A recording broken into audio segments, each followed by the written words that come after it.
Welcome to the story.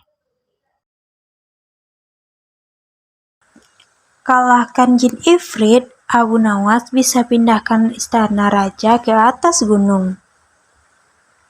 Abu Nawas dalam kisah kali ini mampu mengalahkan jin Ifrit. Sosok lucu dan cerdas itu bahkan disebut-sebut lebih hebat dari jin Ifrit luar biasa. Bermula dari baginda raja yang baru saja membaca kitab tentang kehebatan Raja Sulaiman yang mampu memerintahkan para jin memindahkan singgasana Ratu Bilqis di dekat istananya. Baginda raja membaca surah An-Naml ayat 39-40. Jin Ifrit berkata, "Akulah yang akan membawanya kepadamu sebelum engkau berdiri dari tempat dudukmu, dan sungguh aku kuat melakukannya dan dapat dipercaya."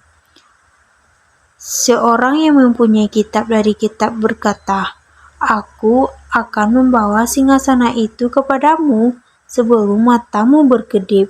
Maka ketika dia, Sulaiman, melihat singgasana itu terletak di hadapannya, dia pun berkata, "Ini termasuk karunia Robku untuk mengujiku. Apakah aku bersyukur atau mengingkari nikmatnya?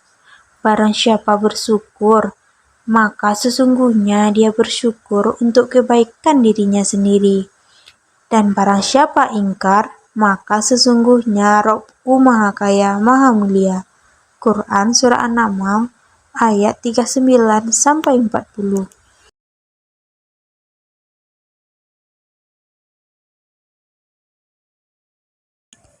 Baginda raja mencermati ayat tersebut.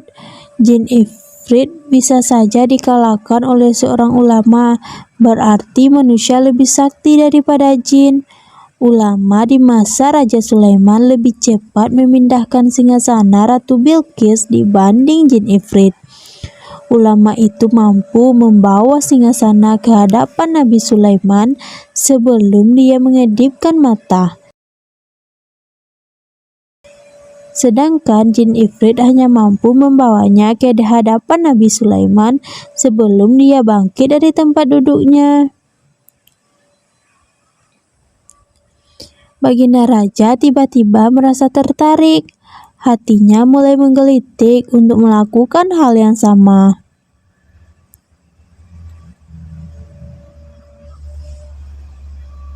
Mendadak beliau ingin istananya dipindahkan ke atas gunung agar bisa lebih leluasa menikmati pemandangan di sekitar.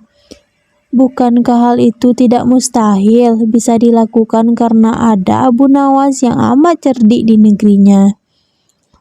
Kalau di masa Raja Sulaiman ada ulama yang lebih hebat dari jin Ifrit, di masa sekarang ada Abu Nawas, ujar Baginda dalam hati. Baginda raja pun segera memanggil Abu Nawas.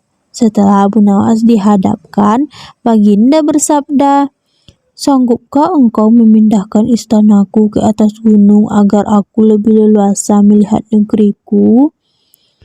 Abu Nawas tidak langsung menjawab. Ia berpikir sejenak hingga keningnya berkerut. Tidak mungkin menolak perintah Baginda raja, kecuali kalau ingin dihukum.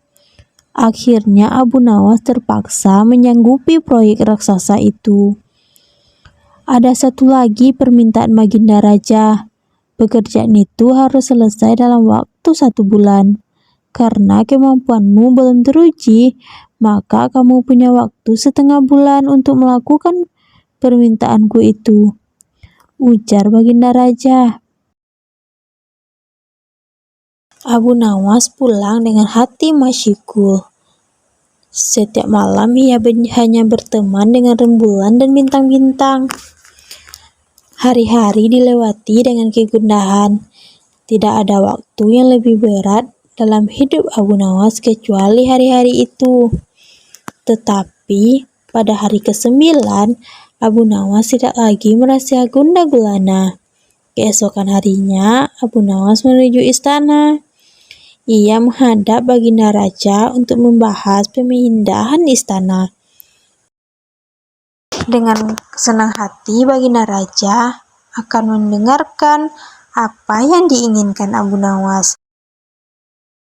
Ampun tuanku, hamba datang ke sini hanya untuk mengajukan usul untuk memperlancar pekerjaan hamba nanti, kata Abu Nawas. Apa usul itu? Tanya Baginda Raja. Hamba akan memindahkan istana Baginda yang mulia tepat hari raya Idul Kurban yang kebetulan hanya kurang dari 20 hari lagi. Kalau hanya itu usulanmu, baiklah, kata Baginda Raja. Satu lagi Baginda Raja, ucap Abu Nawas menambahkan. Apa lagi? Tanya Baginda Raja. Hamba mohon Baginda Raja menyembelih 10 sapi yang gemuk untuk dibagikan langsung kepada para fakir miskin, kata Abu Nawas. Usulanmu ku terima, kata Baginda Raja menyetujui. Abu Nawas pulang dengan perasaan riang gembira. Kini tidak ada lagi yang perlu dikhawatirkan. Toh nanti bila waktunya sudah tiba, dia pasti akan lebih mudah memindahkan istana Baginda Raja.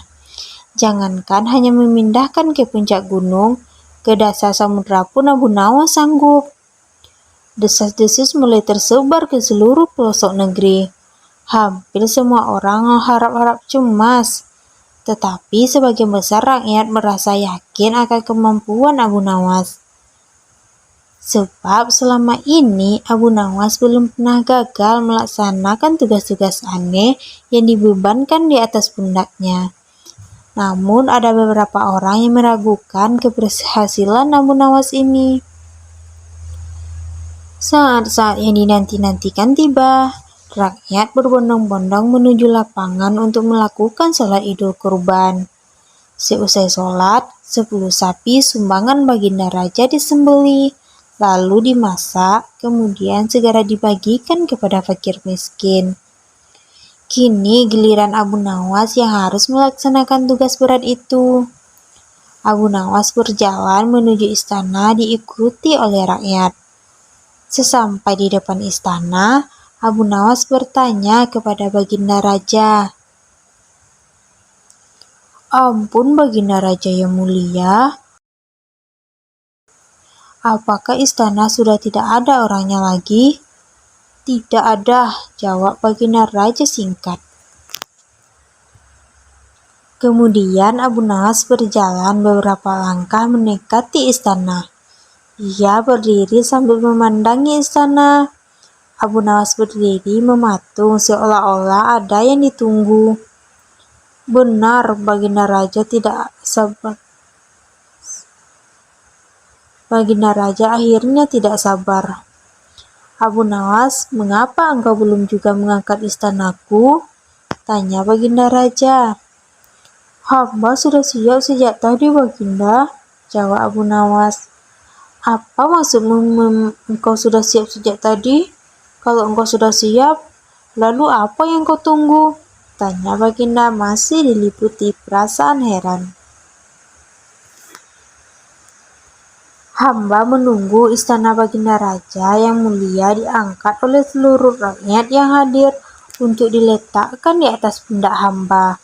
Setelah itu, hamba tentu akan memindahkan istana Baginda Raja yang mulia ke atas gunung sesuai dengan titah paduka. Baginda Raja terpana. Ia tidak menyangka Abu Nawas masih bisa keluar dari tantangan sulit tersebut. Wallahu a'lam.